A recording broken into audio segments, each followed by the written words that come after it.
People are stupid. Live to tape.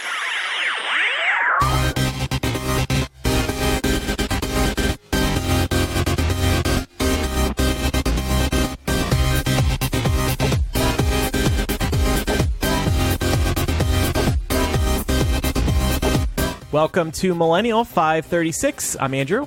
I'm Laura. And I'm Pamela. We recorded together just last night a new breaking news installment for our Bay patrons right after the Emmys. And now we have the ratings in. And oh my God, the primetime Emmys bombed in the ratings. 6.9 million viewers on Sunday night. That is the latest all-time low. That's down 33% versus last year's broadcast. Maybe because no host? Is a host that powerful for the ratings? I never really thought so, only because there's so much star appeal. Yeah. Literally everybody's there. If you watch TV, you will see your favorite there, unless you're, because most people are watching these bigger shows that are nominated. Like, for example, Game of Thrones, the last time the cast is literally going to be up there for that thing, you would think that would have drawn more people in. Maybe if they, did a live post-mortem explaining everything that happened, then a lot of people would have tuned in. But they only walked out on stage and just, waved and said goodbye. Is it possible that it's because, in the old days, award shows like this were the only way you could catch a glimpse of celebrities outside of the shows and movies you would see them in? Probably that too. And now everybody has social media. They're posting 1,000 selfies a day. So I feel like if I'm curious about what Peter Dinklage is up to, I don't need to tune into the Emmys to learn about that. I can just stalk him on social. Yeah, that's exactly what you could do, weirdo. But yeah, I think people just care less because it doesn't matter. Who cares who wins the Emmys? Only the people who are totally obsessed with Hollywood. I saw someone tweet and I felt like this was super accurate. I wish I had saved it because I'm going to butcher it. But basically the gist of it was the Emmys matter if my all-time favorite show is winning, in which case, obviously it's a masterpiece. But if they're not winning, then it's just industry, patting themselves on the back. And I thought that was pretty true, because that's what we care about. We want to see people that we enjoy succeed, especially if they're underdogs or it's their first time winning. But again, with YouTube, you can just rewatch those clips. Right. In other news, there was a moment that happened today at the United Nations that might actually get more viewers than the Emmys did, right, Laura? Yeah, so following up on last Friday's climate strike, climate activist Greta Thunberg ripped into UN leaders at the UN Climate Summit today, and it broke the internet. Andrew, can you play the clip? Yeah, and just a little context. This girl is 16 years old. Right. Yeah. And she has Asperger's, so nobody can make fun of her or you're an asshole. Well, also, it's worth noting that she came all the way across the Atlantic Ocean on a sailboat so as not to contribute to further carbon emissions. Girl. Oh, yes. Dang. Wow. She is incredible. And really, she's the one who organized the whole climate strike, which, by the way, had unprecedented turnout this last Friday. My message is that we'll be watching you.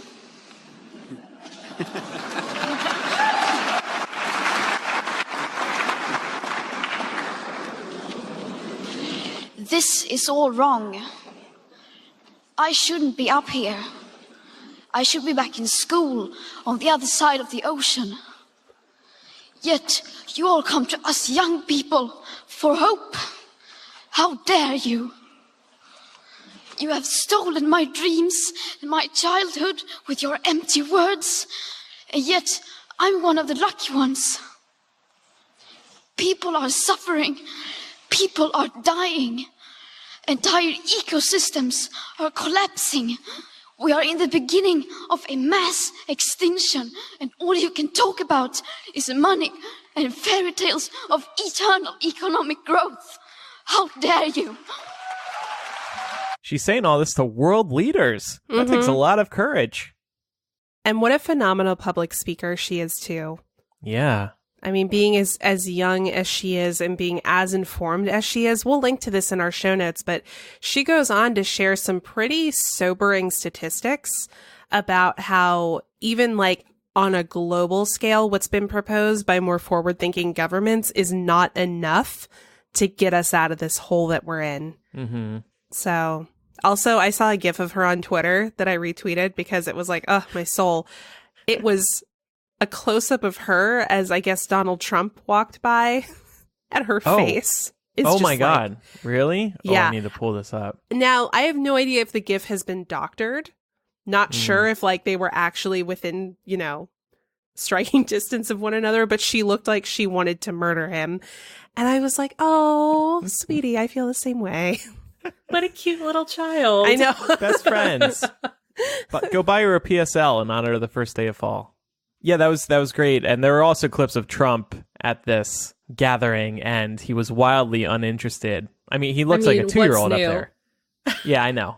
But Well, he doesn't believe climate change is real, so yeah. I'm surprised he showed up, actually.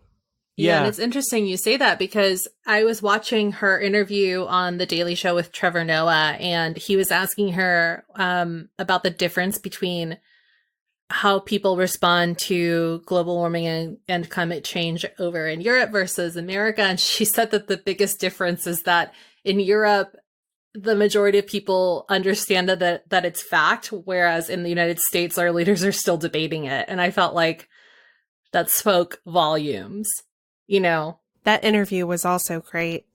That global climate strike, that was pretty awesome. I didn't personally participate, but I saw signs all over the place for it, and it was a big deal all over the country and the world, maybe. Yeah, no, it was a global event, and it was led by children. I mean, people around Greta's age, young activists, very similar to the March for Our Lives. So this was largely student-centered and organized, and I just fucking love Gen Z, and I can't wait for them to be old enough to run for office. And I think it's so unfortunate that they have been put in the position to have to clean up a lot of the shit that's happened. Yeah. And just vote. I can't wait for them to be able to vote. Oh, yeah, I know. Well, in 2020, we're going to start seeing the first ones here in the States. So very much looking forward to that. Yeah. I think actually at least one of my cousins, maybe two, on my mom's side are going to be able to vote for their first time. And I know they hate Trump, so there's a couple more votes for Biden. Oh, God, don't let it be Biden. On today's show, we have a couple of confessionals. We have a couple of Bay Choice submissions. We also are going to catch up with Chris. Do you remember her? She was going to move into her car when we spoke to her last year. So we're going to call her again and see how that is going. It actually is still going. So we're really looking forward to hearing about that and what she's learned and how her life has changed because of that. Laura, I understand your life has changed over the past few days as well. See, now following up on everything we just talked about, this makes me feel like a huge asshole. And there's part of me that's like, do I even want to talk about this? Oh, okay. Well, let's see how good this story is. Is it worthy of bringing up on the show? Oh, great. No pressure. So TLDR, I pre-ordered the new iPhone, as I have in years past. And I was scheduled to get it on release day, as I always have in years past. And so I'm at home working, waiting for the UPS driver to knock on my door.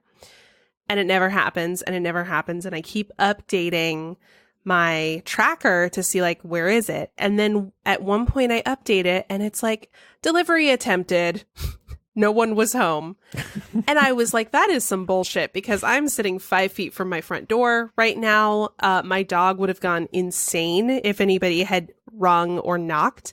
And further, when I opened the door, there was no missed delivery slip, which they're supposed to leave. Right. And so I call UPS, and they try making all these excuses, being like, oh, well, the driver said they tried to deliver it. And after about the third time of that line of thinking, I stopped the person on the line, and I was like, okay, I understand that. But when a driver attempts delivery and nobody's home, aren't they required to leave a slip showing that they were there and that the delivery was missed? And the person was like, yes, they are. And I was like, cool. I don't have one of those. So I ended up having to go to the distribution center to pick my phone up. And there were like 35 other people there with the same fucking problem.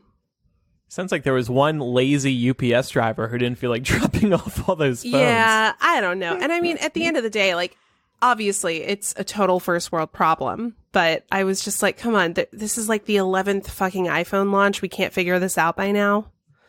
Do you think that UPS driver was traveling via sailboat that day? He was inspired by Greta and just realized halfway through the day he wasn't going to be able to make all these deliveries. You know what? If they had told me that they were pursuing greener alternatives to help reduce their CO2 output, I wouldn't be mad. Our new trucks run on wind power, and there is no wind today. Donald Trump was right. I mean, if they were like, listen, we're going to deliver by carrier pigeon now, I'd be like, well, all right, I get it. So you got it. Laura was texting me. She was all angry. I was trying to eat dinner. I was like, oh my God, leave me alone. You were not. With You were in support. I was in support. Of course, you were being very supportive. Of course, I was mostly mad that I had to like bust my ass to get to the distribution office before it closed. And did you stay home all day just for that phone? No. So I went to work, but then I came and worked from home the rest of the day after lunch. So but because of that phone? Well, also because we had a light day. Oh, I see. Do I have to justify myself? No. Well, it just adds to the story. If you like, I stayed home all day for the UPS driver so I could sign for it, and that asshole never showed up. No, that wasn't it at all. Mark was actually home, and he was going to sign for it. And then I was like, oh, I can actually go home. This is perfect. You know, there will be no question. It's my phone. Right? We returned a mattress last week, one of the Amazon ones, because it wasn't working out, one of the Zionist mattresses. We ended up getting a Casper, by the way. We spoke about this on Hashing It Out or After Dark or something. Yeah, so we ended up getting a Casper. But the delivery companies that are hired to pick up these mattresses blow ass. They are the worst. It took 3 days for them to pick it up. They were going to pick it up Thursday, never showed up. Pick it up Friday, never showed up. Come Saturday, like 5 hours late. They missed all their time frames. They were so slow. It was really frustrating. Oh, that's one day for every floor they have to climb up to get to you. Exactly. They saw 3 floors. I'm not carrying a king mattress down 3 floors. Fuck that. No, but speaking of people who suck, I just wanted to mention that. Hey, do you enjoy Millennial? We would love if you shared Millennial with a friend. One of our favorite things to hear from our listeners is how they found the show. And it's doubly awesome to hear when someone was introduced to Millennial through a friend. So now through Halloween, we want to give some shout outs on the show to our listeners who are spreading awareness by word of mouth. Introduce a friend to Millennial and take a selfie together with some sort of proof that you're listening, like enjoying the show together. Then share and tag Millennial Show on social, and we'll give you and your friend a shout out here live on the air. And if you are a patron, we will also give you a month of free Patreon access. Yeah, baby. Win-win. Yes, so thank you for helping us spread the word, and we'll thank you with a little discount for the month. Before we get to 2 news items today, time for a word from this week's sponsor, ZipRecruiter. Hiring can be a slow process, don't I know it? Cafe Altura's COO, Dylan Miskowitz, needed to hire a director of coffee for his organic coffee company, but he was having trouble finding qualified applicants. So he switched to ZipRecruiter. ZipRecruiter doesn't depend on candidates finding you, it finds them for you. Its technology identifies people with the right experience and invites them to apply to your job, so you get qualified candidates fast. Dylan posted his job on ZipRecruiter and said he was impressed by how quickly he had great candidates apply. He also used ZipRecruiter's candidate rating feature to filter his applicants so he could focus on the most relevant ones. And that's how Dylan found his director of coffee in just a few days. With results like that, it's no wonder 4 out of 5 employers who post on ZipRecruiter get a quality candidate within the first day. See why ZipRecruiter is effective for businesses of all sizes. Try ZipRecruiter for free at our web address, ziprecruiter.com/millennial. That's ZipRecruiter.com/MILLENNIAL. ZipRecruiter.com/millennial. ZipRecruiter is the smartest way to hire. Well, clearly Saturday Night Live did not use ZipRecruiter when recruiting for Good transition. their latest season. So as always, every year, Saturday Night Live announces the new cast members that will be joining returning cast members for this year. It's going to be season 45 of the show, if you guys can believe it. So two of the newcomers, great. We have Bowen Yang and Chloe Fineman. But the third, Shane Gillis, actually turns out to be kind of not a great guy. And shortly after his hiring was announced, a bunch of clips started showing up on Twitter from his podcast, and it features Gillis using racist, homophobic, and misogynistic language. And the troubling part of all of this, honestly, is that a lot of these comments were actually made as recently as May of this year.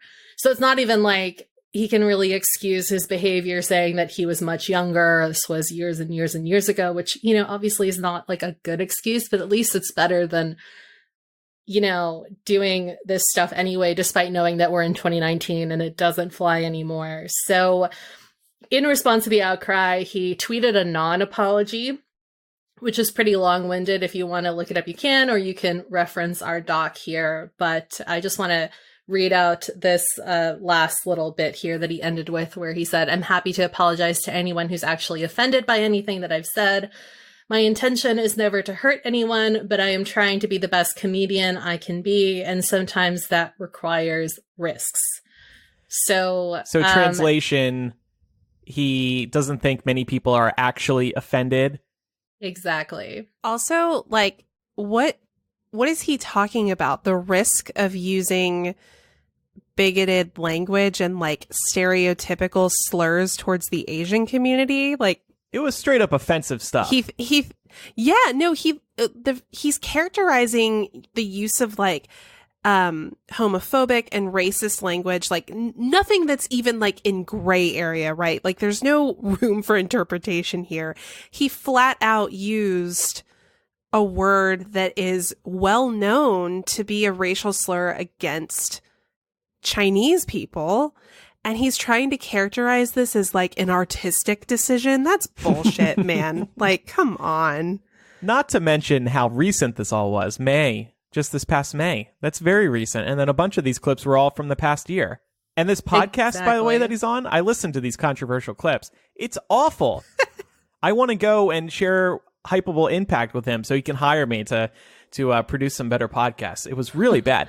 And then him and his partner, they just have a poor command of the English language. And a good way to discover if somebody has a bad hold of the English language is by seeing how often they curse. These two guys are saying fucking bullshit, fucking. Every other word is fucking. Yeah. They were very poorly spoken on their podcast. It's like, and that is coming from a podcast where we're pretty fast and loose with the cursing, right? Like, yeah, we say fuck a lot, but this was literally every other word. I'm like, dude, add some more words to your vocabulary. It just comes off immature. My favorite part, though, is that he tried to delete all of the episodes, but as we know, everything on the internet stays forever, so. Right, exactly. So what happened with SNL, Pam, after this public outcry? Yeah, well, we got a little bit of sweet justice, but, you know, we'll talk about whether or not that's too little too late. So 4 days later, on Monday, the 16th, SNL released a statement saying that they were rescinding their offer. Again, it was kind of a longer statement, but the most important part I'll read out to you guys here. They said, quote, "We were not aware of his prior remarks that had surfaced over the past few days. The language he used was offensive, hurtful, and unacceptable. We are sorry that we did not see these clips earlier and that our vetting process was not up to standards." Yeah, this is another thing. Like, this guy clearly is not somebody who I would turn to for my entertainment. I had never heard of him before this, and I look forward to not hearing about him again after this. But I really hold SNL accountable here because they have no excuse. They said that one of the reasons they went after this guy was because they were looking for somebody with some conservative appeal. And it's like the only conservative comedian you could find was somebody who was blatantly racist. Mm-hmm. What does that say about how you feel about people that are conservative, though? Right. Because I think we all know conservative people. Like, yeah, we disagree with them, but the people that I'm thinking about specifically would at least not use derogatory language like this. Right. You know, even they know it's wrong. Right. It kind of goes to show that maybe they don't think that viewpoint is important. So they did it to just check a box, but they didn't actually like approach it with any kind of intentional consideration when they were looking for the right person. And I'm sure that there exists somewhere a very funny conservative comedian. I just haven't heard of them yet. What does a conservative comedian add to SNL, though? Writing more jokes against the left? Maybe. Perhaps they're thinking that in 2020, the tide's going to turn and it won't be as fun to make fun of Trump and the Republicans anymore. Who knows? Yeah. They could just be trying to diversify their approach, and that's fine. But actually do the work. Yeah, so that's the other problem here, right? Whoever vetted these people, including Shane, needs to be fired because they clearly did a terrible job. This isn't stuff that was buried 20, 30 years in the past on CD-ROM. This stuff was easily accessible through his own podcast. And, right. Take 15 fucking minutes to Google him. Yeah, they didn't do their due diligence here. And it's very embarrassing. When Lorne Michaels of SNL went up on stage at the Emmys, I was kind of expecting him to say something about this. But this also happens at least once a year, it seems like, doesn't it? Where there's a really embarrassing hiring blunder by a company who didn't do their due diligence. And it sounds like maybe we should launch a vetting company for these people and guarantee that if we vet them, you will have a perfect candidate on your hands. Sounds like a good side hustle to me. Yeah. It sounds like ZipRecruiter. We know how to use Google and Twitter Advanced Search. Twitter Advanced Search at Shane Gillis. Insert list of offensive words here. Any of them show up? No? Okay, he's great. Going back to the vetting process, I was reading this piece that Vulture put out, and they interviewed a prospective SNL cast member, somebody who had gone into audition multiple times over the past few years, under the condition that they could remain anonymous, I guess for their reputation. And I did think that piece was really interesting. And if you're curious about what the process is like, I would highly recommend looking that up. But I think that the most disappointing part is basically that they said that SNL doesn't have a vetting process. So they care a lot about what you do after you get hired because you're a reflection of their show. But as far as what you did before, according to this anonymous source, they don't really care. And that's why they don't mind just hiring blind, essentially based only on your audition in-house. So, well, I doubt that'll be the case anymore. This has been a big learning lesson for them. Yeah, definitely. I really just think that I don't know why, because in a lot of ways, SNL, especially the writers, are very in touch with what's going on. But this just seems so tone deaf in terms of where we are today in the world of entertainment. Mm-hmm. Maybe they figure, well, if these comedians still have podcasts and are active on Twitter and have some sort of stand-up tour going on, then they haven't been canceled yet, so they can't be that bad. I also wanted to talk about the comedy community in regards to this because they seem rather split. I don't know if y'all have been keeping up with any of your favorite comedians and sort of seeing what their take on this is. But it seems like we have like half the camp that's like, yeah, dude's not funny. It's just racist. And the other half of the camp that's like, oh, this is cancel culture. Millennials suck. You make things not fun for us anymore. And I wanted to address that because I think that in comedy, there are definitely ways that you can push the boundaries and end up stepping over the line when maybe that wasn't your intention. And there are ways that you can be offensive and you can go for shock value with in the meantime, demonstrating to the audience that you're making fun of the racists. and not the group itself, right? Like, I think of somebody like Trevor Noah, for example, who really got in trouble around the time that he was cast to take over The Daily Show because they pulled up some old tweets of his, one of which was anti-Semitic. It was not a good joke, but it was clear from reading the joke, the intention was not to be like, I hate Jews, right? So I think as an audience member, it's easy to read somebody's intention, right? Like when Dave Chappelle talks about race, he's not being racist. He's making fun of racists. And it was the same with George Carlin, right? But somebody like this who's just like, I'm going to drop like racial epithets every other word, and I'm going to refer to women as like fucking bitches and all of this other stuff. There's no nuance there. There's no room for interpretation. So it's not comedy. Right. It's just like flat out not comedy. And I'm kind of getting tired of seeing members of the comedy community and also just comedy fans being like, oh, man, cancel culture. They're taking away all of our funnies. No, they're not. It's just not funny. Yeah. But also, like, screw everybody who's considering this cancel culture, because if it truly was, Gillis would not have been able to do a stand-up set just a few days later on Wednesday night. He had a set booked in New York City.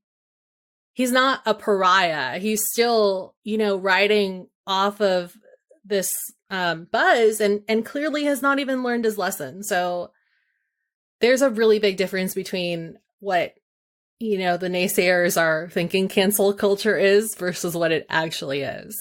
Nobody's really being canceled here. Yeah, Victor in our Discord just put it perfectly. There was no nuance, satire, or social commentary in his comments. If you're just being offensive to be offensive, how are you a comedian? You're just some guy talking shit. And that's what this was. And he didn't have much to say because, like I said, he's dropping the F-bomb every other word, too. So yeah, he's just not a talented person. So it also makes you wonder, like, why did they pick him to begin with if he's not very funny? Well, it goes back to what Laura was saying about appealing to a conservative audience. Again, referencing that Vulture piece, one of the things that the anonymous source said was that SNL has, since Trump has been elected, been looking for what they call red state appeal. And the person said they didn't exactly know what that meant, but that's what they'd heard tossed around in all the auditions that they've done for SNL since. Isn't it a little late for that? There's potentially only a year left in his term. Yeah, but they've been trying for the past few years, which is interesting, especially because they went so hard in terms of attacking Donald Trump, which, you know, that's fine, you know, but I don't know how they think that they could bring some of his core audience back in after taking such a huge jump on him for the past few years.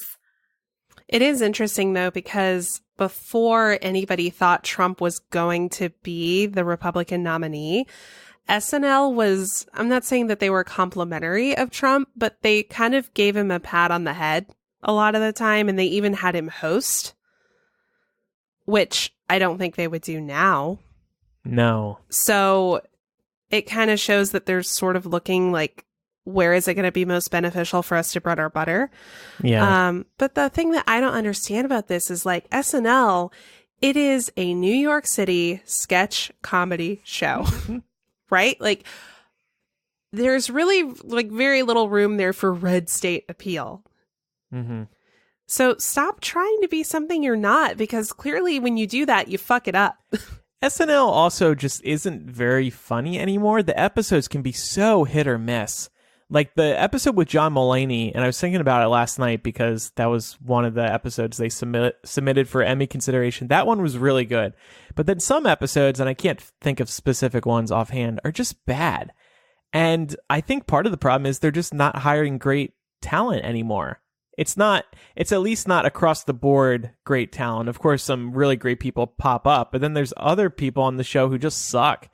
And you barely see them in skits, or when you do, they are just not entertaining at all. And I think this would have been one of those guys. He's just a generic white guy. There's nothing unique about him. Like if you saw him on screen, you'd be like, why do they need this guy?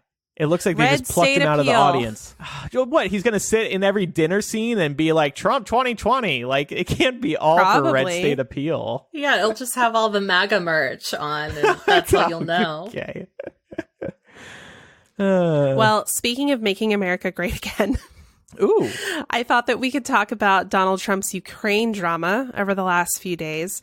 So just to give a little TLDR here, on Friday, news broke of a, quote, credible and urgent whistleblower complaint about an exchange between the president and a then unknown party.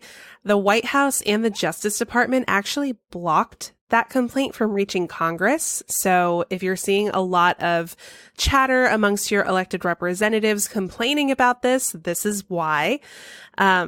As rumors grew that the mystery leader was a member of the Ukrainian government, we learned that Trump actually pressured Ukrainian President Volodymyr Zelensky in July to investigate Hunter Biden, who is Joe Biden's son, for his connection to a Ukrainian natural gas company. So the reason that this is such a big deal is because at the time when Trump spoke to Zelensky about Biden, the Ukraine was actually waiting for the U.S. to hand over $250 million in a military aid package from us. And that funding actually just got approved this month. So it's been like 3 months since they had this conversation. And as people put the pieces together, they're starting to wonder, was Trump putting this Ukrainian aid sort of on the back burner pending the Ukrainian president helping him create some kind of conspiracy theory about Joe Biden? Mm-hmm. So there have been a lot of things that have happened with this over the last few days, but I also wanted to get y'all's take on it first. It honestly has made me sick. I think this is one of the lowest moments in Trump's presidency thus far that has made its way into the public. That Trump is working with a foreign country again to bring down his political opponent in 2020 is abhorrent. And I'm just really sad because I don't think anything is going to come out of this. Yeah, No, me neither. I agree. And also just like, I don't know, it just further cements the idea that he really does believe that he is above the law and that he's going to be able to get away with it because nobody in power has proven him otherwise. And that's so dangerous. Mm-hmm. Yeah, I mean, he's literally doing the same thing he did in 2016. Although in 2016, I think 2016 was actually a test balloon run by the Russians to see like how far could this go. Mm-hmm. And it went much better than they could have ever imagined. And now Donald Trump is sitting here going, well, hey, that worked really well last time and I haven't faced any consequences for it. So why not again?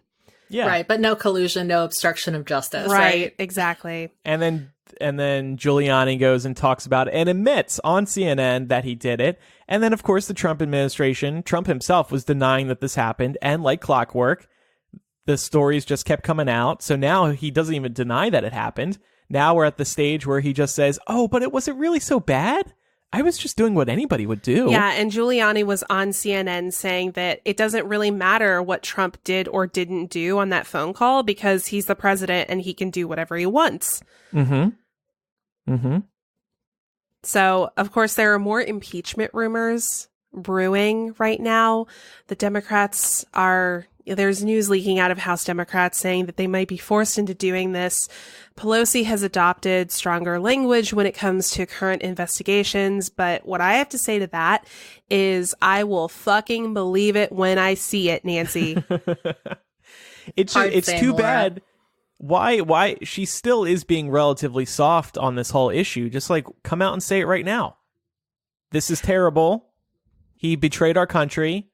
We need to start impeaching the president. Just go for it right now. Why the hell not? Because they cannot look past 2020. They're seeing 2020 as the ultimate obstacle, and they're not seeing that this is actually bigger than 2020. So right. yeah, we don't want to set an example here. Right. We might lose an election in 2020, but at the very least, we can set the precedent that this kind of behavior is not tolerated and that American institutions actually stand for something. Furthermore, we need to get everyone in Congress on the record. Mm-hmm. Because I want the history books to be able to look back on those people. I want us to be able to look back on those people in future election cycles and go, nope, you would not vote to impeach a president that we know tried to work with foreign governments twice at this point to throw our elections. And to bring down a fellow American citizen. Mm-hmm. I just like putting it that way. A fellow American. That is horrible. Saw this tweet. I thought we should mention it. The White House is seriously considering whether to release the transcript of Trump's call with Zelensky. This is despite major concerns from top administration officials about the precedent. So that could happen. That would be a big deal. And that would help shore up Trump's side of the story. Yeah, he's also been promising to release his tax returns, so I'll believe this when I see it too. Yeah. Further, when he made this comment earlier, he was like, "You'll see in the transcripts. I mean, maybe you'll see them, maybe you won't." Like literally, my he God. said that. I was just like, okay. Yeah. Somebody asked him, so he was talking today because of that UN event, and somebody said to him, he said, "Oh, I would love to show you guys the transcripts." And then one of the reporters said, "So are you going to release the transcripts?" And then he was like, "Oh, no, we're not going to do that. No way. Dude, you just said that you would like us to see it. So why not? What are you hiding?" Right. And as of right now, I'm just looking at the Democratic Party and being like, give me something to go to the polls for and proudly vote Democrat next year. Because right now, I'm still going to vote for you, but I am fatigued. I am exhausted. I am disenfranchised, and I do not feel represented by this party that will not stand up to this autocrat. Yeah. And the worst part is, that's what they want. Yeah, I mean, the scary thing right now is that we have our two major parties, both of whom, for very different reasons, are putting party before country. And that's fucked up. Somebody has to stand for the Constitution and for our institutions. Mm-hmm. So I hope the Democrats are going to pull it together here. We are like just over a year out at this point. And God, it feels fucking exhausting knowing we have that much time left. I don't think we're ready as a country to face the 2020 election. It was just so vicious in 2016. I'm not ready. No, I know. I'm noticing more gray hairs every day. And that's why you keep dyeing your hair. Yeah. Well, I mentioned this to Mark, actually. I was like, God, I got these gray hairs. And he was like, that's stress, right? And I was like, yeah, but it's genetics too. My grandmother on my mom's side she went gray early. She went gray in her 30s. And he was like, yeah, that's like one person in your family. He was like, I think you need to get your stress under check. Yeah. All right. Well, we'll see what happens there. And if some big breaking news happens, we would definitely record another breaking news for Bay patrons should impeachment proceedings begin. Seems unlikely at this point, but who knows? We were hoping for it. I was like, oh man, let there be some big break in this Ukraine story, but it didn't happen. And so we spoke about the lowest rated Emmys ever. Sad. Still a good discussion. It was a good discussion. Trump's going to be like the failing television academy. He won't, though, because they didn't insult him at all, did they? Oh, that's true. That's why he didn't watch. You know, I'm surprised he didn't comment on the ratings. Like, oh, the ratings were so bad because they never nominated The Apprentice for an Emmy. Maybe if they made fun of me on Sunday, more people would have tuned in. Let's get to some confessionals now. This is an interesting one, kind of meta. When you're editing a podcast, what stops you from getting annoyed as fuck about things co-hosts do? Sniffing, hitting the desk, breathing too loud. I realize y'all are pros now, but what about back in the day when you were just starting out? My co-host breathes so fucking loud, and I know she's not doing it on purpose, but it bugs the crap out of me. Andrew, what did I tell you about writing your own confessionals? I'm sorry, I just could not hold it in anymore. So, first of all, if you're actually looking for help, just reach out to your co-host and say, hey, you're breathing a lot into the microphone. Can you please back away? Or can you please put a pop screen on your microphone so you're not like this? Welcome to my podcast. You need this nice little wind cover. And now when I say Potter, the P's don't pop. See, it takes a lot of it out. I think also it's just once you've worked together long enough, you learn not to take things personally. Like, I have had multiple occasions over the years, Andrew, where you've had to reach out to me and be like, hey, I think you're sitting too close to the mic or you're too far away. Or like when we first started Millennial, my microphone was defective and it caused this like flapping helicopter sound every time I talked. That was super annoying. I ended up having to get a new mic, but that's just, it's just par for the course with this kind of stuff. Yeah. And it sounds like you're probably frustrated by this because it's been an ongoing issue. And my guess is that you haven't said anything about it yet. Yeah. So I think you can do yourself a favor and you can do your co-host a favor by just being transparent about this. It's really not a big deal. And it's something that's really easy to fix. When we have guests on, we give them some rules. No hitting the desk, no typing while you're talking, no air conditioners, loud air conditioners on in the background. People understand that you need good quality audio because people are putting their headphones in their ears and they want high quality sound. They don't want weird noises. If you can come up with some solutions that might help solve the problem, it might not feel so much like an attack as like, we're going to try something new. Yeah. Like I know that Andrew is really good about that. He'll just be like, oh, like you're taking a deep breath before you talk. Try, changing this or that. And I think Laura and I are all really receptive of it. We're actually trying to troubleshoot something that I'm doing right now that I can't figure out. But yeah, listeners, you may have noticed like this mystery brushing when Pam talks sometimes. It kind of sounds like this. I don't know if you can hear that right now. See, I can't hear that at all. I didn't hear anything. Maybe Zoom's taking it out, but I swear she's like rubbing her chin or something and doesn't even realize it. And so I brought that up to Pam. We'll see what happens this week. Right. I can't hear it yet. But it's just like nowadays it's just funny, It's like, oh my God, I can't believe I'm doing that. I'm so sorry. Let's figure out how to fix it. It'll probably go better than you think, honestly. Yeah, it's funny if you get it fixed. It's frustrating if you don't. It's hard editing. It's hard recording. There's a lot going on. There's a lot you have to be mindful of. It's a lot of work. It's very stressful. I hate editing myself. Hate it. Why? I hate listening to my own voice. I've been editing for other people. I love it. I just get to sit here in the background, cleaning up people's shows and not critiquing myself. All right. Well, speaking of you, Andrew, our next confessional says, I'm sorry, Andrew, but despite knowing exactly what you look like, every time I hear your voice, I picture John Cozart. His face is just what came to mind before I saw what you actually look like. I don't think it's a bad thing, though. You're both very good looking. I'm gonna awkwardly slide out of this now. Peace out. Well, that's a good compliment. John Cozart's very talented. Yes, he is very talented. He is very good looking. I think he's better looking than I am. I'll just throw that out there. Oh, I don't think that's true. Funny story about John Cozart. My friend in West Hollywood fell for him. Laura, our friend.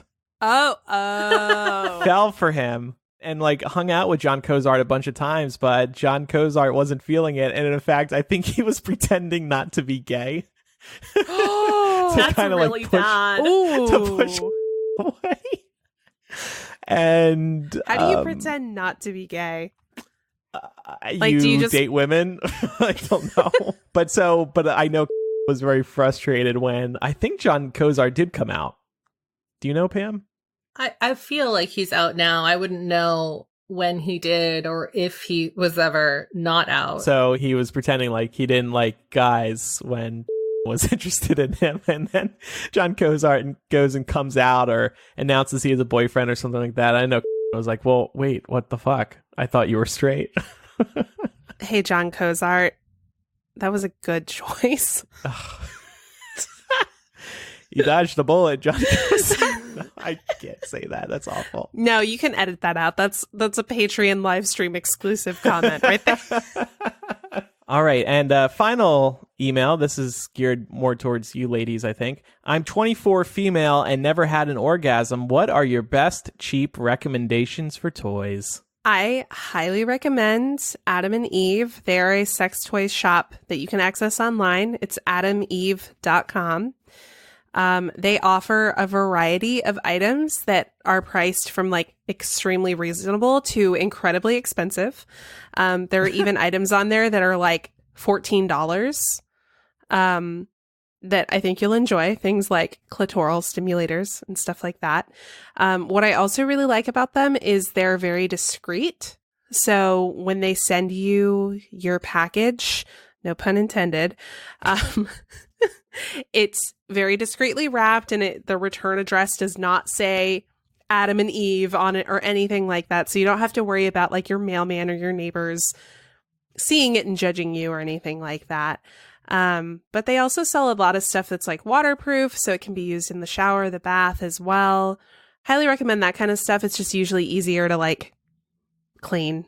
Also, I just want to add that material is important, especially if you're inserting anything. So the good thing about going with Adam and Eve, for example, versus Amazon is that they're very transparent about what the thing that you're buying is made out of. So you can then in turn do research surrounding whether or not that is, healthy. And also if you need any lube, what kind of lubes would go with that material and not cause it to deteriorate or become porous, things like that. So also be sure to get yourself some cleaner. They sell that there as well.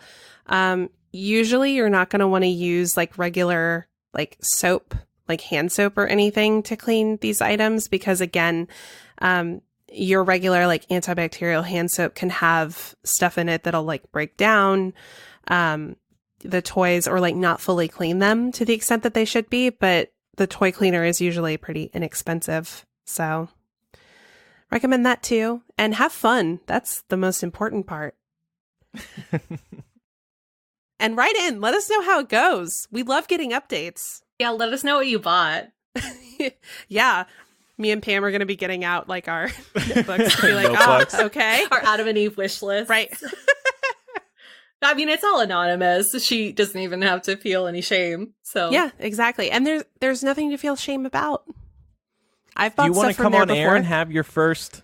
Well, come on air. Oh, come on. That's a very personal experience. Yeah. But also, like, just in general, I think that the way that you're approaching this is very smart, because a lot of women, spend all of these years having sex thinking that they're not supposed to orgasm, or maybe they're just, not meant to. And self-exploration is a great way to figure out what works for you, so that when you do decide to have sex, you'll have the best experience possible. Definitely. If you don't know what you like, how can you tell somebody else what you like? That's right. I once bought a big black, not erect, but like partially erect dildo. And I took it out of the box and I was just like, oh God, never mind. Return. Just too intimidating, huh? Yeah. And now I'm thinking, like, did I have that delivered to my parents' house? That's as long creepy. as they didn't open it. Oh, yeah. Oh, my God. I would have Was come out that- a lot sooner if... I was going to say, was that before you came out to your parents? Oh, yes, it was. Yep. And it was in the house long before I came out. I remember I also ordered, and this was so high school of me, a giant inflatable penis, but I'm talking like a 6-foot one. And I brought it to Vegas, Laura, where we met for the first time. Oh, I remember that. Yeah, good times. And I still remember, you know how certain visuals just stick with you? I still remember getting home from school and finding it on the kitchen table, of course still wrapped up. But I was like, oh my God, there's a 6-foot penis inside this box, and it's sitting on my family's kitchen table. And my mom doesn't even know. Nope. She's watching Oprah like nothing is wrong right now. If, like our last confessional writer, you're looking for a way to show your body some love, look no further than our next sponsor, Third Love. Third Love is making the best fitting, most comfortable bras out there. Third Love offers more than 80 sizes, including their signature half cup sizes. For some additional convenience, you can skip the trip and take their Fit Finder quiz to answer a few simple questions to find your perfect fit in just 60 seconds. Over 14 million women have taken the quiz to date, and Third Love uses data points generated by their quiz to design bras that take breast shape and size into account. Pam, we've both been wearing Third Love bras for around a year at this point, and I wanted to ask how yours are holding up. They're holding up great. My favorite part about these bras are the straps. They don't dig into my sides, and they're really comfortable on my shoulders. It's just a really well-made bra, and it's really nice to not have to worry about trying on a million things. I know this is probably a struggle that you understand. Oh yeah, definitely. I think for me, I love the straps, but I also really love the cups. That like molded silicone they use really just like goes nicely under anything. And I don't have to worry about like gapping or, spillage out of the cups happening because they just really do mold to your body so well. But don't just take our word for it. We heard from a listener who is in love with her Third Love bra. She writes, I've heard you all praise Third Love forever, and since breastfeeding, I really needed some new bras and couldn't find anything in my area or even Europe-based brands that fit very well. So I decided to try it out, and wow, the test really works, and the bra is the most comfortable I've ever owned, never going back. Thanks for the endorsement, Eileen. Third Love knows there's a perfect bra for everyone, so right now they're offering our listeners 15% off your first order. Go to thirdlove.com/millennial to find your perfect fitting bra and get 15% off your first purchase. That's thirdlove.com/MILLENNIAL for 15% off today. Your tatas will thank you. Over on Patreon, we asked our bays, what do you want us to talk about this week? That's one of the benefits when you become a bay. Chloe said, can you give an update on Pat's cat moving in? Is Brooklyn getting along with her? Pat's cat, Charlie, it's a female, but named Charlie, moved in like a month and a half ago, and they're getting along just fine. Brooklyn is as chill as they come, so he doesn't care. It's taken Charlie a little time to warm up to Brooklyn, but Charlie is pretty chill with Brooklyn now as well. I mean, the person or animal that's having the hardest time adapting is me. I'm just not a cat person. In fact, about a month ago, one of our listeners, Laura, tweeted me, Andrew Sims on episode 329. I could never date someone who has a cat. How the tables have turned. Oh my God. Pam, we're the same person. Oh my gosh. I don't know why we're surprised, but... I replied to her. I was like, yeah, and then I met Pat, and what am I supposed to do? Break things off because he has a cat? Of course not. The problem that I have is that it's a 2-bedroom condo, and there's really no place for a litter box, so we put it in the spare bathroom. And I just feel like I've lost a bathroom. Because now the cat uses that as a bathroom. You don't like using that bathroom because there's a litter box in it? Yes. It was an even worse problem because the litter that Pat had, it just like kept tracking out into the hallway. And then he found new litter that actually does not have that problem. If I knew it offhand, I would... Oh, it's called Skoon. Skoon. It doesn't stick to their feet like other litter does. So check that out, cat owners. Next Bay submission is from Roshni. What are your biggest regrets, if you have any?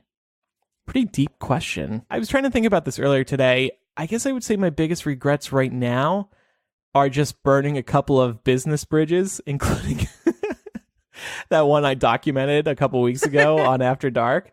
There have just been moments where I get really angry, and instead of thinking about the long term, I just react for the short term.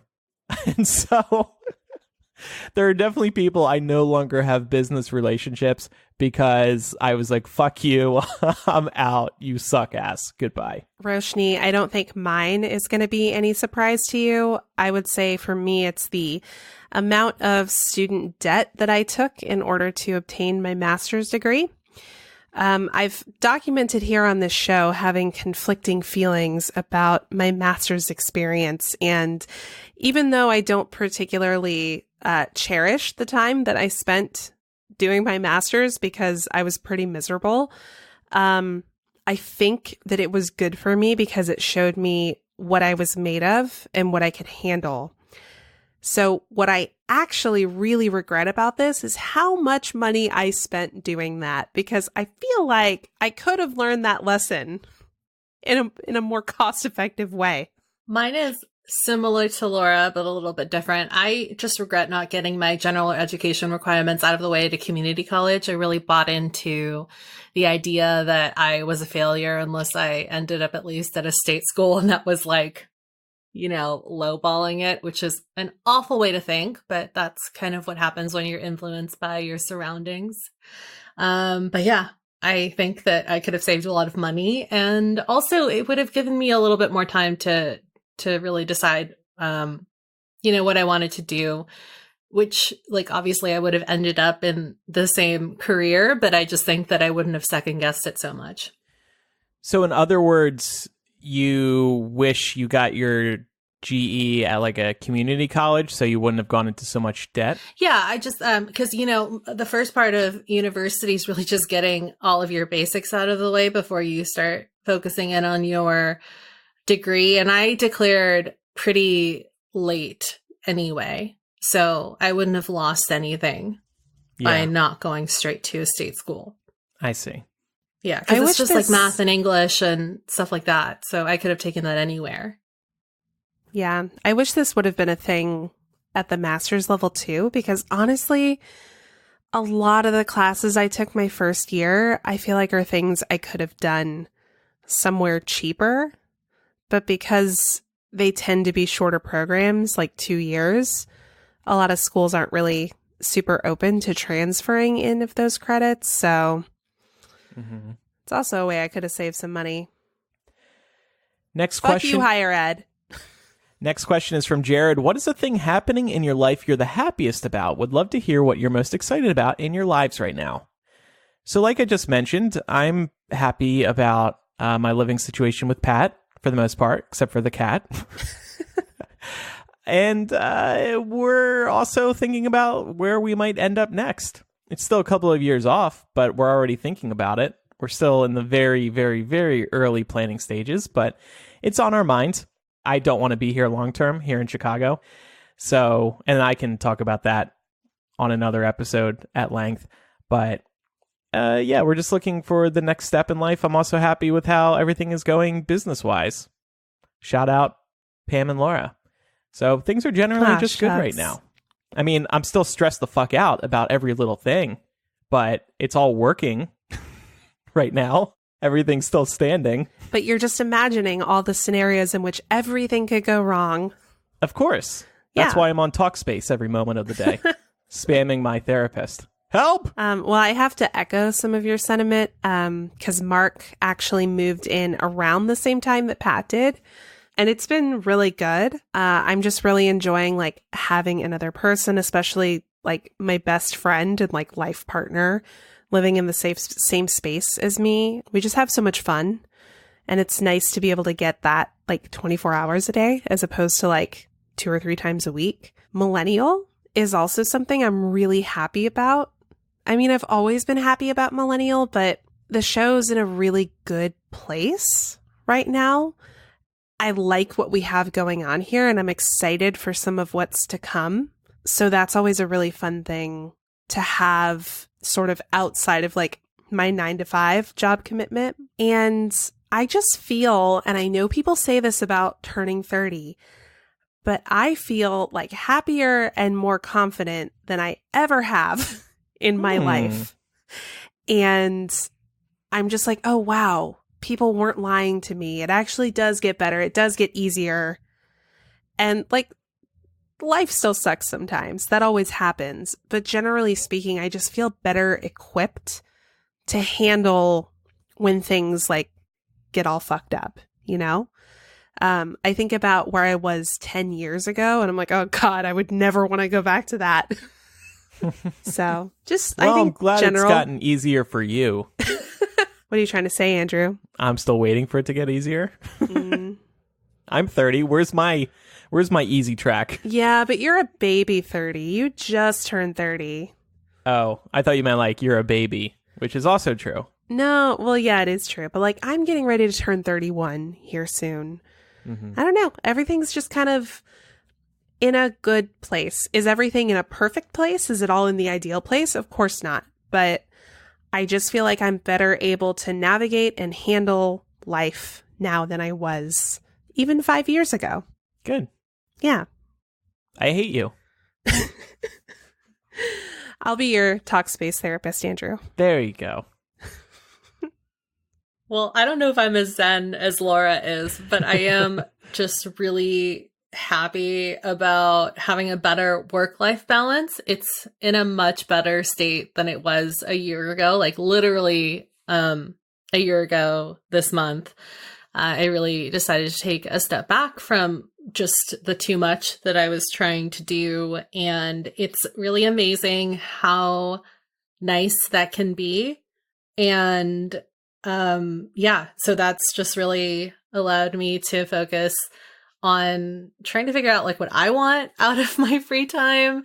And that's also helped a lot with my mental health. And because that's better, I can start working on my physical health, which I'm really excited to start doing. I signed up for yoga classes because my back went out and I was feeling really old. So I'm really excited to hopefully prevent that from happening in the future. This is 30, and, I recently reconnected with some old friends, and it's just really nice to do that sometimes because these are just people that I knew growing up when I was in like middle school and stuff. And I think there's something really cool about knowing somebody when you were that age and a completely different person, but then still being able to connect as adults, because it's in a lot of ways like a completely new relationship, even though it's somebody that has literally seen you through all your awkward stages. So that's always really fun. Friends are the spice of life. And so it's nice to have that. Well, everyone sounds better off, don't they? Yeah, I think so. Like I said, it's never perfect. There's always things that could be better, but it could also be way worse. That's true. And if it makes any of you guys at home being like, oh, like everybody's happy except me, if it makes you feel better, I had to think about what was actually making me happy right now when I read this. Right? Yeah, because it's like, the gut reaction is just to be like, oh, happppiness? Who is she? Yeah. But when you really stop to really reflect on not just like the bad stuff that's happening to you, but the little things that you're, that are bringing you joy, it puts you in a much better mood. So yeah. Yeah. On next week's episode, we'll balance it out by complaining about all the things that are bothering us. How long will that segment be? Because whole episode. Perfect. Complain-a-palooza. That'll just be part 1. That'll carry us through the end of 2019. Yeah, exactly. Part 1 of 8. Finally, Pauline says, talk about the Storm Area 51 result, which I guess is called alien stock. Haha. So yeah, we brought this up. Actually, I don't know if we ever... So, fun fact, when Laura was off, we had Pat on and we did a segment of What the Fuck News, but I ended up cutting out the whole thing because it was just me talking the whole time. Pam and Pat were sucking. Oh, really? Yeah. I don't remember that, so that makes sense. So yeah, this was the... Oh no, maybe we did because Laura was on. Oh, yeah, the What the Fuck News story was about how the town couldn't handle how many people were expected to storm Area 51. And we all loved this Facebook event because it went viral. Like 2 million people, probably more, RSVP that they were coming. So the government was concerned that people might actually try to storm Area 51. Well, only about 3,000 people showed up and nobody tried to actually storm it. It was more of a community gathering. Everybody just hung out and made friends and enjoyed the desert. So nothing really happened. I guess we'll have to try to storm Area 51 another time. There's some really great footage, though, of an anchor covering the event, and one random dude goes like Naruto running behind the camera, so you can see. And that was one of the things they threatened to do in the Facebook group. And it was like, they can't kill us all. People were wearing like tinfoil hats and stuff. It was pretty funny. And of course, the desert is just so beautiful. I kind of wish I could have gone and just hung out. It with all seems these like, hippies. in a weird way, the most wholesome group of people, because the tinfoil hats, the news segment I was watching on this, like some guy was making them for free and handing them out to people. And, you know, in a world that's really fueled by consumerism, I'm just surprised that he wasn't charging at least 50 cents per hat. Yeah. You know what? It sounds like these people found their tribe. Yeah. You Good know, for that's them. great. All right, it's time now to speak with Chris. We spoke with her last year because she was planning on moving into her car. And now we're going to speak to her to see how that is going. Hey, Chris. Hey there. How's it going? Hi. Hi, good. How are you guys doing? Great. Good. Nice to speak with you. Thanks for coming back on the show. Yeah, thank you for having me. Sure thing. So last time we spoke with you, you were about to move into your car. When did you move in, and how did that initially go? So I moved in August, I believe it was actually August 15th of last year. And I actually have bounced around a little bit. I was in the car for 4 months and then went back into a house for a little while, living with friends just because it was convenient, and I had a really good job for a while, but decided it wasn't for me and came back to the car. So, yeah, bounced around a little bit, but thus far I'm happy in the car. It's not an ideal situation, but it's not the worst thing ever either. And obviously I was willing to come back to it. So yeah. So how long have you been living in the car now? At this point, well, total or Like the this latest time around? stretch? Probably almost a month. Okay. Yeah. Okay. Yeah. And where do you live again? I'm in the Seattle area. I'm east side of Seattle. What's one thing you wish you knew about car life before moving in? Anything surprise you? Yes. How expensive food is. That's been the worst part. I did not expect, I thought by doing this, I was going to save all this money and pay off my debt and be able to live a little bit more economically, but food is very, very expensive. So what do you mean? Because you're eating out more? It's because I'm eating out almost constantly. Yeah, there's not a great way to prepare meals. If you have a van, if you have an RV van, if you've got, space for cooking and, you have some kind of range stove or whatever that you can cook on, great. I don't have a van. I'm in a Honda Element, so I don't have a lot of space. And food here is very expensive. So yeah, I'm sure there are people who do it better, but yeah. What is a good car meal when you're living in your car? Some dry food? Yeah, lots of dry food. I do have a Yeti cooler, which helps a lot. A lot of times I'll go get something to eat at a restaurant, split it into 3 or 4 meals and just have that one a day or one every other day or something. But a very popular thing is just taking tortillas and melting cheese in between like a little quesadilla, and you can eat that with some salsa, and it's, melting cheese meal. How? Like with a magnifying glass from the sun, harnessing the sun's power? Build a little fire. No, actually, there's a lot of rest stops and truck stops and stuff that have microwaves inside that you can use. Gas stations. Of course. Yeah. So I rely on those a lot, actually. Well, so speaking of truck stops and gas stations, where do you usually park? If I'm traveling, which I've done a significant amount of since moving into the car, then I like truck stops the best. If I'm in town and working, then I have my favorite streets that I park on, usually next to a park where there's not residents who will be bothered by me sleeping, I guess, on the street. But yeah, it depends on what I'm doing and where I am. Yeah.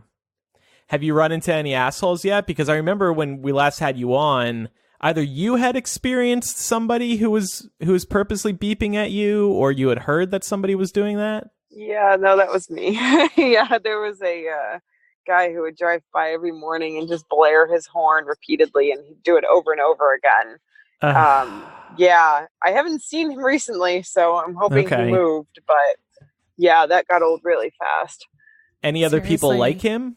No, actually, and I don't know how familiar you are with the Pacific Northwest, but it's really welcoming up here, and You talk about living in a car basically anywhere else in the United States that I've lived at least, and people think you're crazy, but out here it's like, oh yeah, that's a great way to live because you're saving all this money, Mm-hmm. So people in general have been very helpful, offering me showers, which is the other extremely complicated thing to work out, and offering me a place to cook food and stuff like that. So everyone's been really awesome. Yeah. How are Do you your have like dogs holding up? Have they adjusted pretty well? They have. One of them in particular probably could use a little more exercise. It's tough when you have very limited space, because if I was in a house, I would throw the ball inside if it's cold out. But if it's cold out now, or if it's raining, I have to go outside anyway and walk him and run him and make sure that he's had enough exercise. So that part is a bit of a struggle as well, but they are used to it. The other two are older and they really don't care. Yeah. Do you like let them sit outside, like leashed all day or something if you're not moving around? Oh, no, no, no, no. They are in the car if I'm not around. I wouldn't leave them unattended. Oh, I don't mean that. Yeah, but like when you're home, so to speak. When I'm home. Yeah. Oh, Yeah. yeah. If I'm actually, honestly, if I'm home, we go to the dog park a lot. If Nice. we'll go for hikes, we'll go for walks around town, stuff like that. So anytime I'm not working, it's doing something with the Are dogs. they still able to come with you to work? I seem to recall that was something you were Yeah. able to do. Yeah, one of them does. The other two usually don't. They usually stay in the car all day.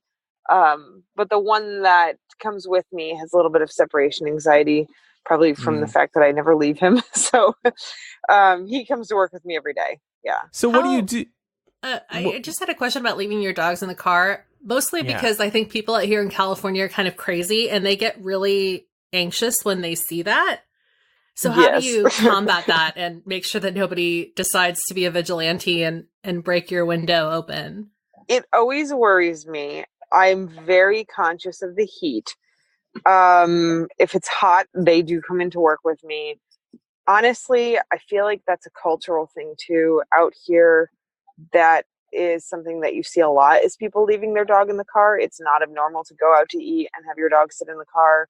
It's not abnormal to leave your dog tied out in front of a restaurant. So in California, I would definitely worry more. Here, I'm not so nervous about it, just because it doesn't really get that hot, especially this time of year. So people aren't worried about your dog dying in a hot car.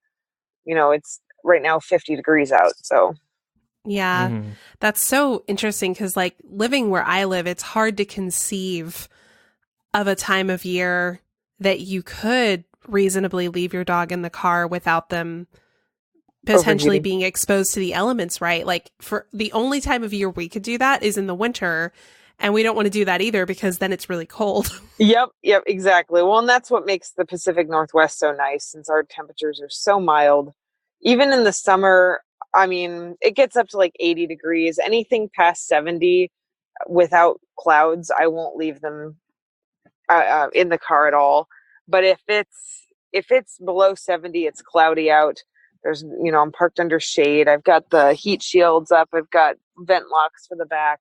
I have bowls of water and fans and stuff for the inside. I'm not worried about it, Mhm. and the nice thing about where I work too is I have an eye on the car at all times as well, since I'm right Oh, next to the that's window usually. great. Yeah. So Of course, one of the big reasons you were doing this was to save money. Do you feel like you've done that? You were kind of saying that it's been harder than you expected, maybe? yeah, no, I have not saved money at all. Really? Yeah, there's been other factors. I've had some medical problems.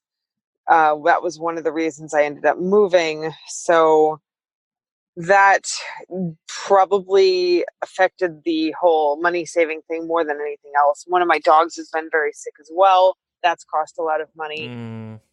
Food, I feel like if I wasn't paying off debt at the same time as doing this, it would be extremely affordable and I'd be able to save up a lot. But if you already have that other element of debt, then you're just digging the hole deeper and deeper by trying to afford meals and trying to, granted, there are probably people who can do this way more cheaply than I can, but I'm very picky about food. So I like things that taste Yeah. good, which doesn't help either. No, I hear that. I would be the same way. Yeah. And maybe this is a little personal, so feel free to say, "Hey, go to hell." That's But fine. do you date, and do you tell people about this when you do, and how do they react? Yeah, so I'm actually dating somebody right now. He's a friend that I met 2 years ago, and he knew about the whole car thing before we started dating. And he's so open to it that he stays in the car with me when he comes up to visit. So Aww. yeah, he's really awesome. That's Um, fun. I've not really dated much other than that. I did date a guy previously who was in his car when I was in an apartment before I even moved into my car. So I feel like I've been on the other end of things, having dated somebody that was living in a vehicle, and I wasn't put off by it at all. It's, like I said, I do think there's a cultural aspect to it here versus anywhere else where it does seem so crazy to think about living in a vehicle in like Florida where it's a million degrees out all the time. But Yeah. here where it's so temperate, it's a lot easier to conceive that somebody would make that work and not be overly unsanitary is the word that I will use there. Yeah. And I mean, this applies to the current topic, but I think this could just apply in general. How do you handle privacy? Yeah. I have shades that go up in my windows, so that helps a lot. Okay. There's a lot of dispersed camping where I am. I'm about 20 to 30 minutes from the national forest that's in the Cascades. And so a lot of times I'll just, if I don't want to be around people or if I just need some privacy, I'll drive up there, camp out in the forest there. That makes a big difference, actually. So it's not too hard to find somewhere where you're not going to see a lot of other people. And do you have a bumper sticker that says, "If this car is a rockin', don't come a knockin'"? Oh, yeah. I could use one, so if you've got some recommendations. We'll find you one. We'll find you great. one. Send it to you. Any other big challenges that you faced while living in the car? Oh, laundry is expensive. That's a big one. I think Where do you do showers and laundromats, which, I end up spending probably about $10 or $20 a week on laundry. Yeah. Well, it helps that the person I'm dating now works at a hotel and can do laundry for free there. So there's a lot of favor asking, Yeah. You do really start to rely on the people around you and the whole community of people that have other resources. So I feel like I've done a lot of that. Otherwise, I would be spending 10 times the money I am. I've gone to friends' houses and cooked meals. I've taken showers at friends' houses. So do you think you'll continue doing this for the foreseeable future? That's our plan, actually. My significant other is planning on moving up to Seattle. He lives in the Portland area right now. So we're going to initially live in the vehicle until we have enough for a place to live. And then we may end up doing that just because he has a dog as well. So that will be 4 dogs living in a car. And oh my gosh. That's a little excessive. Yeah, you should add like a second story to the car, I think. I know. Maybe reserve that for the dogs or something. Get another car, just attach the two together. What do you do to just like power your phone, for example? You have backup batteries? I do. I have little batteries, and I have a little mini solar panel that I'll stick out. It's a solar panel battery that I stick out in the light when I'm working, and that doesn't work too well when you're in Seattle and it's raining, but other times it works fine. And then I charge my batteries at work a lot as well. I have access to everything there and can charge up stuff. And if I'm driving around, I always have my phone plugged in just because that's something I always want to have battery in. What is the number one, only one thing you miss when you're living in your car from living in a home? Showers. Showers. That's it. Yes. Yeah. It's showers. Yeah. If I work at a vet right now. So if I come home from work and I've been soiled by dogs, I can't always take a shower, and that's not great. You should park by a lake. I dive agree. in. I would love to find one. If anyone in the Pacific Northwest knows of bath-friendly lake, I guess. Bath-friendly. I know you were talking about maybe getting a gym membership to get shower access. Did that prove to just be not cost effective?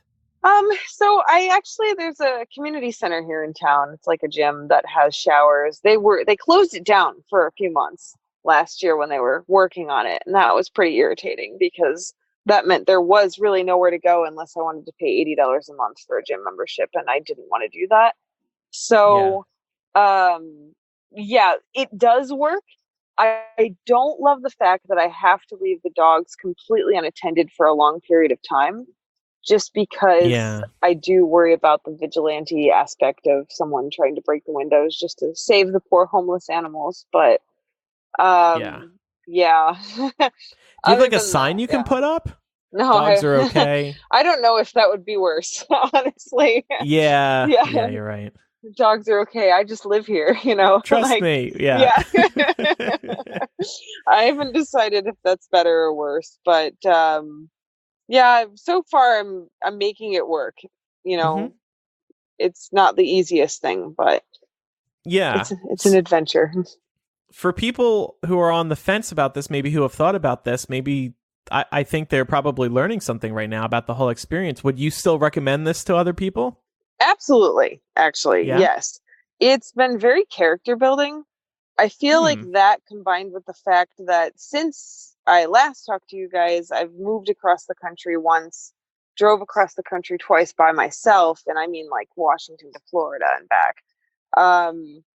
It was a learning experience to see exactly what I could handle by myself without someone else assisting me or relying too much on, hotels or an apartment, a place to live, finding your own resources kind of thing.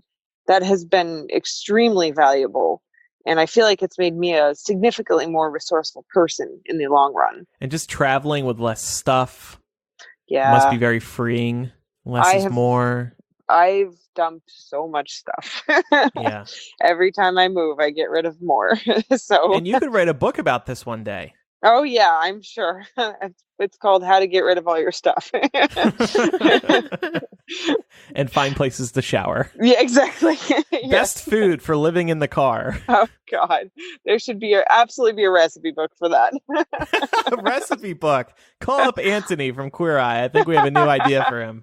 All right, Chris, we'll let you go. Thank you so much. Thanks for having me. Yeah, absolutely. It was nice catching up with you, and good luck as you continue this journey. Oh, I deem you the Millennial Nomad. Oh, thank you. Best of luck. All right, thanks. Stay in touch. Oh, will do. Absolutely. Yeah, check back in a year, and I'll probably be living in a slightly bigger car. So, and we'll work on finding you that bumper sticker. Oh, great. That would be awesome. Yeah. Excellent. All right. Thank you so much. Thank you. Have a good night. Good to hear from her again. Yeah. Mm-hmm. Time now for recommendations. I want to recommend a show that is premiering on Netflix this Friday. It's called The Politician. It's created by Ryan Murphy. I got to check out some screeners, watched them over the past week. I believe it's only 8 episodes. It stars Ben Platt.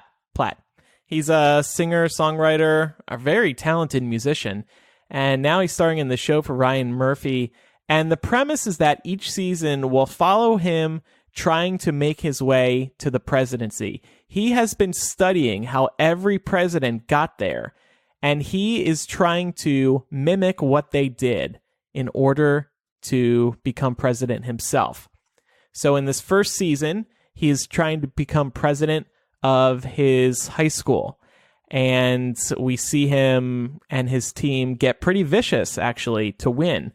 And it's just a very good show. So Ben Platt, Zoe Deutsch, Jessica Lange, of course, Dylan McDermott, Bette Midler, Gwyneth Paltrow, lots of big people in it, January Jones. And this is on Netflix. Again, this Friday it premieres. Really entertaining. I think both of you would like it for different reasons. Laura, you're a politics junkie, and Pam, you're just a good TV junkie. So I'm really excited for this, actually. So I'm glad that it's got the Andrew seal of approval. Yeah, I don't like Ryan Murphy shows at all, so I was very pleasantly surprised by this one. I was intrigued by the marketing material, so I decided to give it a try, and it exceeded my expectations for sure. Good stuff. For me, given the season, I wanted to recommend 2 Scents from Pier 1 Imports if you're looking for some candles or like scent diffusers to get set up in your house. Their sugared cinnamon smells amazing. And the salted caramel pumpkin, which does not smell like pumpkin. It just smells like caramel. Both of these scents are amazing. I invested in them the other day, and now my house just smells like fall and holiday goodness, and I'm really happy about it. And then I wanted to recommend the Golden Compass, the audiobook. I picked this up because the show's set to premiere on HBO on the 4th of November. Yes, the 4th of November is when His Dark Materials premieres. So I thought that I would brush up on the book, and the audiobook is so enjoyable. It's a full voice cast, and it's narrated by Philip Pullman, who of course wrote the book. So it's just a really fun read. It's like a play you enjoy with your ears and not your eyes. So if you're looking just for something really enjoyable and you haven't read The Golden Compass yet, or you want to revisit a book that you might have enjoyed in your childhood, 10 out of 10 would recommend. I'm going to have to check this out because I only ever read the book. I never did the audiobook.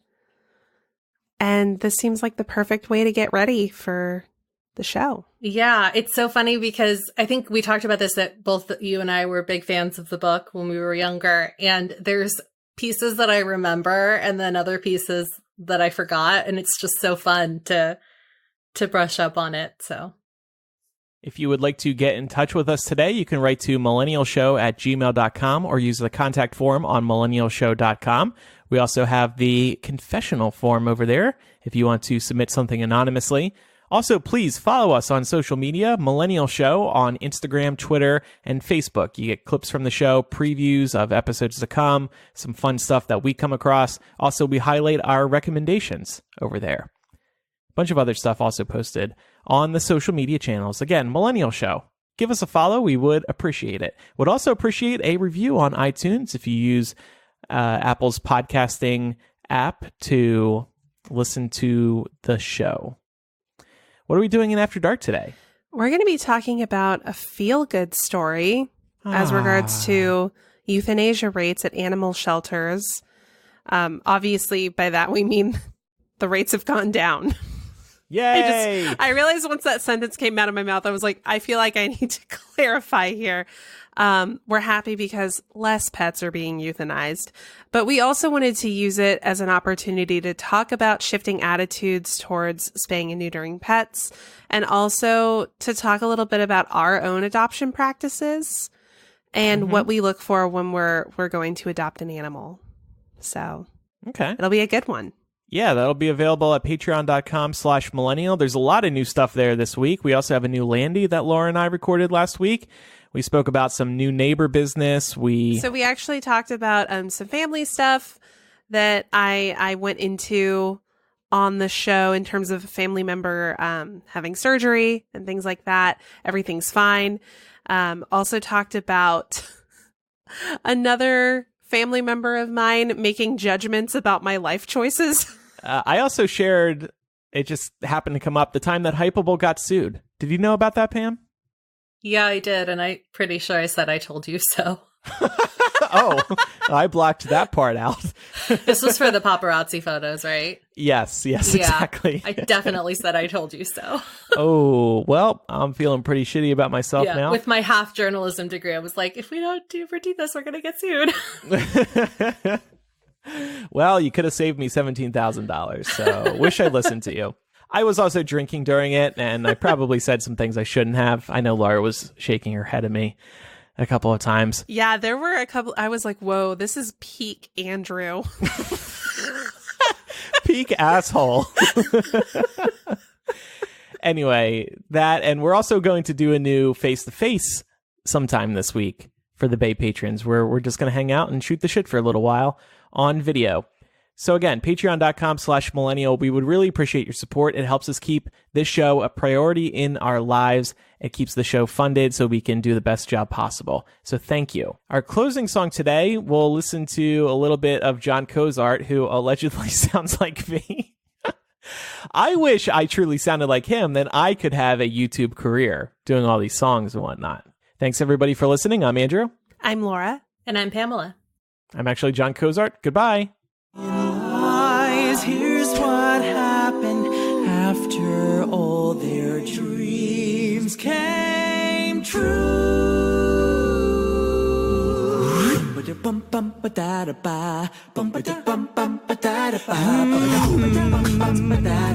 I can do this. Gonna be a mighty king, bosses famous heir. Well, your little main's been lion tamed by beasts who don't fight fair.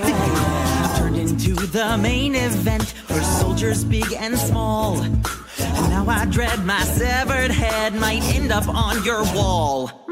Let me help this African economy.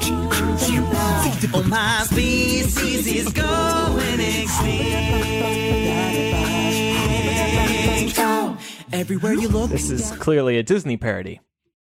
Yes. That was strangely fitting for our climate change talk, too. There you go. Actually. Perfect.